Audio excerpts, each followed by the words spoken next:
chers petits observateurs, aujourd'hui on va parler d'un monument automobile. On va parler de la Bentley Continental. C'est plus une voiture, c'est l'Angleterre sur roue. Voilà, on est à Bar-sur-Loup et on va aller se balader dans cette bagnole incroyable. Et vous allez voir, on va faire pas mal de rencontres. Bon, bonjour Jean-François. Bonjour. Tu vas bien? Ça va, ça va. On se connaissait pas il y a 5 minutes, c'est à la POA, mais tu es un fidèle petit observateur. Oui, ça fait maintenant depuis, je crois, mars-avril 2012 que je suis. Mais tu es golden member à l'ancienneté et au chic automobile. Et alors aujourd'hui, on a une surprise incroyable. Je vais te demander juste de te mettre à 10 mètres, car nous avons une guest star avec nous. Tu sais, nous avons une guest star. Et pas n'importe quelle. Alors aujourd'hui, il est en civil, mais bon, on l'excusera. C'est un ancien des forces spéciales, qui est un membre du gouvernement de POA. Je vais aller chercher le commandant Châtel, s'il vous plaît. Ah, mon commandant. Vous êtes en civil aujourd'hui. Bien obligé. Vous avez vu ça, commandant? Alors c'est une voiture que j'adore, moi, qui me bouleverse. Parce qu'on peut le dire, c'est grâce à vous que nous avons ce scoop. Hein? Absolument. Hein, c'est grâce à POA, parce que Jean-François a vu une photo que j'avais mise sur Facebook. Il m'a dit, mais je connais ce village, je suis à côté, etc. Il m'a dit, mais t'es là? J'ai dit, oui, je suis là. Bon, bah, allez, viens. Et voilà. C'est comme ça qu'on s'est rencontrés. Donc c'est comme ça qu'on s'est C'est grâce à la grande famille de POA. Et donc, tu l'as validé, quoi. Alors attends, c'est vraiment être un mauvais coucheur pour pas valider une cible. Non mais c'est plus une bagnole à ce stade. Franchement, tu sais qu'avant même de rentrer, tu sais, on a tous visité des cathédrales dans la vie. Oui. Tu sais, quand tu rentres dans une cathédrale, tu te découvres, il y a un moment, il y a une fraîcheur. Ben là, j'ai l'impression que je vais monter dans une cathédrale. Je vais te laisser ouvrir la porte, Thibaut. Vas-y, doucement, mon commandant. Nous ne sommes pas avec vos troupes en Afghanistan, voyons. Regardez l'épaisseur. Oh là là, Mulaneur. Ça, c'était le préparateur. Alors, Thibaut m'a dit que même ces plaques-là, en fait, tu les as recherchées, Jean-François. Il m'en manquait une. Il t'en manquait une, et donc en... Donc, non mais, attends. Non mais, alléluia, le ciel de toi. Et oui, tout en cuir. Ah, on a envie de se coucher dessus. C'est érotique comme intérieur. Il est sensuel. Non, mais c'est vrai. Oui. Attends une seconde, parce que toi, tu la conduis tous les jours, mais franchement... Peut-être pas tous les jours, mais bon, assez souvent, on va dire. Assez souvent. Elle est de 97. 97. Hein. On va avoir le temps d'en parler. Elle a été sortie des chaînes, c'était 28 février 97, et première immatriculation le 26 mars. D'accord. Alors la Continental, vous savez, c'est une voiture... Il faut savoir que Bentley, c'est une histoire assez courte en tant que société indépendante. Ça a été racheté en 1929 par Rolls-Royce. Hein, les Bentley Boys qui avaient gagné le Mans, etc. Mais à cause de la crise, ça n'en est pas sorti et Rolls a repris le contrôle de la société. Et j'ai envie de dire, pendant longtemps, Rolls s'est dit qu'est-ce qu'on va faire de Bentley. Et finalement, la Continental, le premier modèle qui sort au lendemain de la guerre, je ne sais plus exactement quand, je crois que c'est de 54, on demandera. Mais cette voiture devient finalement, c'est un grand coupé, plus sportif que la gamme Rolls, et qui était magnifique, sans doute l'une des plus belles voitures du monde.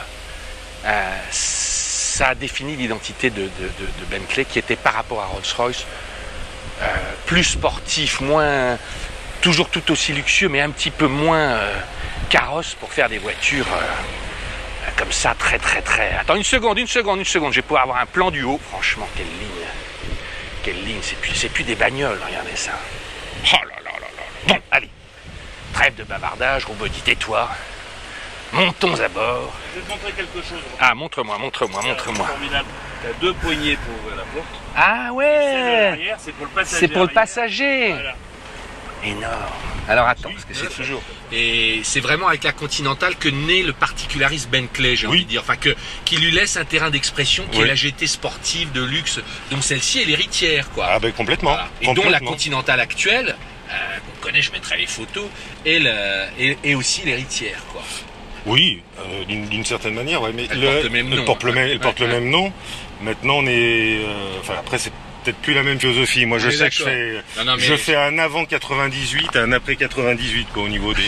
Ça va derrière, mon commandant. Vous êtes déjà royal. Là, vous n'êtes plus commandant, vous faites, comment on appelle, amiral. Ici, on dirait l'amiral dans un bateau. Il y a un petit côté nautique, et là, c'est le pacha. Hein. Voire même évêque, parce que c'est une voiture où tu as assez envie de bénir les gens en passant. Tu vois, moi, je bénis. J'ai remarqué ça. J'adore. Et alors Jean-François, je me posais une question. C'est quoi ce bouton avec les 2 klaxons, là? Alors, ce bouton, là avec les deux klaxons, c'est juste pour changer de tonalité du klaxon. Il y a une tonalité douce qui pourrait un peu exprimer ce que vous pourriez vous pousser, s'il vous plaît. Gentiment, ouais. Voilà. Et il y en a une forte qui normalement en fait est prévue pour l'autoroute, mais en ville ça peut aussi dire casse-toi connard. Quoi. Ah, tu peux me les mettre les deux là, vas-y. Ah, la douce. Qu'est-ce que j'ai? J'ai ça. Ça c'est le doux, ça? Ouais, je crois. Hein. Ouais. Et... Ah ouais. Excellent. Ah, j'adore. Alors TRMC c'est quoi à côté? Ça, le track là. Ouais, track, j'ai pas mes lunettes, je dis TRMC, c'est track, ouais. Le track, c'est le track control. Je crois que c'est pour désactiver le track control. D'accord. À côté, refuel, c'est quoi? C'est pour ouvrir le. Ça, c'est pour la trappe. D'accord. Ça, c'est pour regarder le niveau d'huile. Et puis ça, c'est les. Les roof maps, c'est quoi? Alors ça, roof map, c'est pour l'éclairage. Ah ouais. Donc plafond ou lecteur de carte. Lecteur de carte, voilà. Et alors là, génial, en fait les rétros c'est là, ouais, les rétros électriques. Les rétros ils sont ici. Trop chic. Après ça, ils ont commencé ça en devine, ça en devine. Et avant ils avaient des petits joysticks comme dans les Rolls, comme dans les Silver Shadow. Et là tu as la colonne de direction qui se règle en hauteur électriquement, c'est ça. Et qui quand tu ouvres la porte se bascule. Pour te laisser monter. Voilà. Et la boîte à gants c'est là puisqu'on a les airbags. Voilà. Et là, boot, clock, c'est quoi tout ça? Ça, c'est pour le verrouillage du coffre. Panel dim, c'est quoi? C'est pour régler la lumière. Et il y a aussi le réglage de l'horloge qui se fait de l'intérieur de la boîte à gants. Et il y a aussi le réglage, le setting de l'alarme qui se fait aussi. Excellent. Bon, on s'est arrêté quand même pour vous montrer un peu ce que c'est que la France éternelle. Non mais regardez. Attends. Ah mon commandant, je vous ai connu plus fringant, vous sortiez en 4 secondes 12 quand vous étiez dans le Charles Leclerc. Attends, bouge pas. Bouge pas. Normalement. Couvre-chef. On bascule. J'avais compris, il y a un petit siège électrique. Mais le bon, siège avance regardez. de 10 cm, ça change tout. Regardez. Voilà, alors ça c'est chez moi. Alors tu vois, ça c'est les gorges du loup. Alors attends, vas-y, ça c'est gorge du loup. Voilà, alors. les gorges du loup que tu vois là-bas. Le loup, le loup c'est cette petite rivière qui vient de la montagnette et qui descend jusqu'à Villeneuve. Wow. Et là, on est dans la nature et voici le village du Bar-sur-Loup. Quoi, c'est 5 mètres? 5 mètres 39. 5 mètres 39, mon Dieu. Ah oui, elle est plus grosse que la berline de la même époque. Regarde. Gros effet stylistique qui lui donne un peu sa finesse. C'est quoi? Parce que c'est un très bon bouquin d'ailleurs, le bouquin de Graham Hull, celui qui l'a dessiné, donc qui explique toute sa carrière chez Rolls-Bentley. C'est qu'à un moment donné, pour lui donner du dynamisme, il a cintré ici au niveau des portières. Bien sûr. C'est ce qui lui donne sa finesse. Et qu'il a sa musculature, parce que du coup il a un tour de taille qui se cintre, quoi.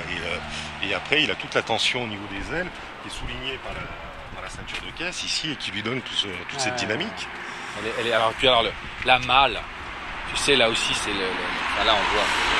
Ah on peut faire un duplex. Ah ouais, on peut faire un duplex. Et ça c'est les plaques qu'elle avait quand je l'ai récupérée. Oui, parce que là, on va pas montrer le dossier aux gens, mais c'est tout le dossier de la voiture. Ouais. C'est toi, il y avait eu un souvenir d'auto, tu as acheté ta voiture à l'aveugle. Oui, c'est ça. Il y a un petit détail que tu m'as montré que j'adore. Ça je ne savais pas. Toutes les Bentley et Rolls sont livrées avec le coupe-circuit.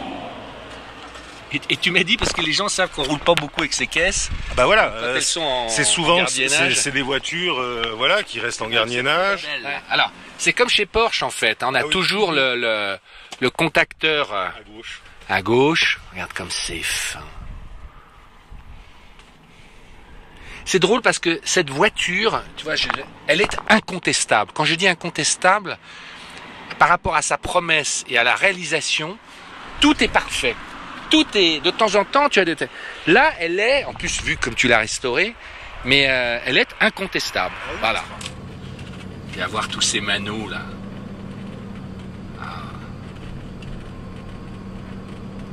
Écoutons le silence un peu. Mais sur l'autoroute à 130 à l'heure, c'est pareil, il n'y a pas un bruit. Tu es là, tu discutes comme ça, c'est formidable. Presque 400 chevaux, oui, ça. Ah oui, à 3700 tours. Mais donc, une fois que tu sautes le pas de la première Rolls, ça répond à tes désirs ou... Enfin, je veux dire, c'est... Ah oui. Ah ouais.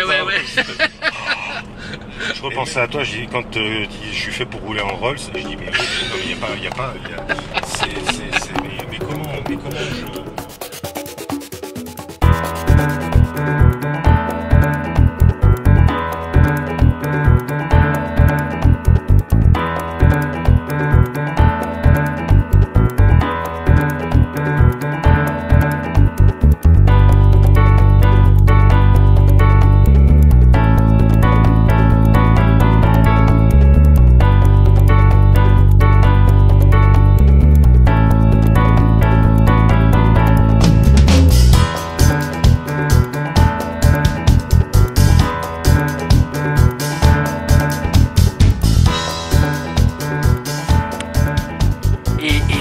Les bagnoles, c'est des reflets de l'époque. Et là, vous avez la chance d'avoir face à face une Bentley Continental R de 97 et une Cadillac Brothman de 91-92.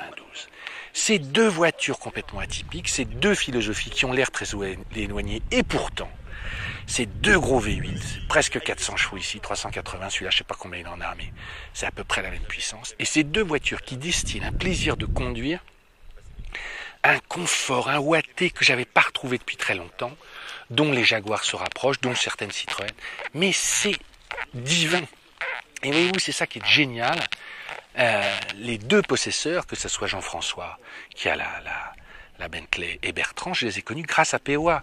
Ils ont approché d'abord le commandant Châtel, qui est avec nous aujourd'hui, mais c'est eux qui ont... Et je suis vraiment en joie, il n'y a pas d'autre mot face à ces deux bagnoles, qui ont tellement de personnalité, qui ont tellement d'histoire, qui ont tellement de petits raffinements, de gadgets, de style, mais de vie.